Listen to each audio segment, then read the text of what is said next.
Un train supprimé, et c'est tout le week-end de Noël de Martine qui est annulé. Oh ben moi, je me suis mise à pleurer, hein, carrément. Bah oui, vous annoncez aux gens que vous ne pourrez pas venir. Depuis Paris, impossible pour elle de se rendre à Arcachon auprès des siens. J'allais voir une de mes petites nièces. Bon, eh bien, on ne sera pas là avec elle. On va lui manquer. Bon, et puis je devais voir aussi ma sœur qui est là-bas. Eh bien, je ne la verrai pas non plus. Pour Anthony, pas de réveillon non plus. Sans train, il passera 6h15 pour tenter de rejoindre ses proches à Angoulême. Extrêmement énervé puisqu'on sait qu'on rate le réveillon avec sa famille. Je circule toute la nuit pour arriver le lendemain matin à 6h du matin, le lendemain de Noël. Donc voilà. Par habitude, certains se sont organisés. C'est pratiquement tous les ans la grève au moment des congés scolaires. Donc cette année, on est parti aujourd'hui, le jeudi, 2 jours avant. Le programme de dizaines de milliers de voyageurs est bouleversé. Demain, 2 TGV sur 3 circuleront en moyenne, 3 Ouigo sur 4 et la moitié des TER. Cette situation devrait se compliquer samedi et dimanche, avec seulement 3 TGV sur 5. Sur les réseaux sociaux, les messages d'internautes révoltés sont nombreux. On vous déteste, sachez-le. Quelle honte! Vous avez conscience que vous nous empêchez de rejoindre nos familles?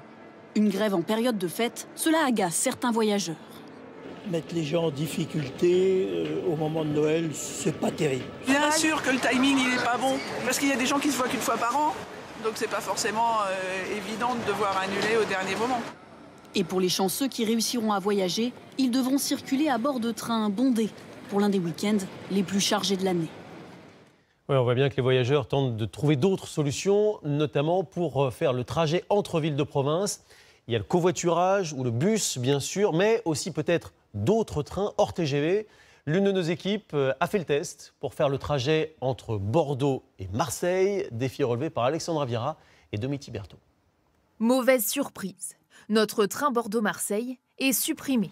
Premier réflexe, sélectionner son type de train. Si l'on regarde par exemple les intercités, on voit qu'il reste quelques places à 86 €.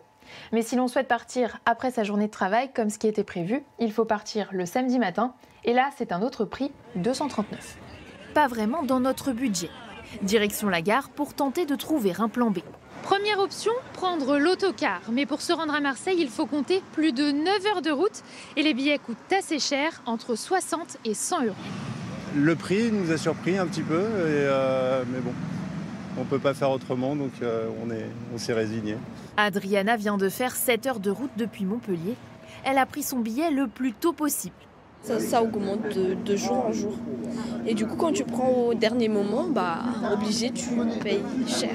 Je peux pas rater Noël, je peux pas passer Noël quelque part loin de ma famille.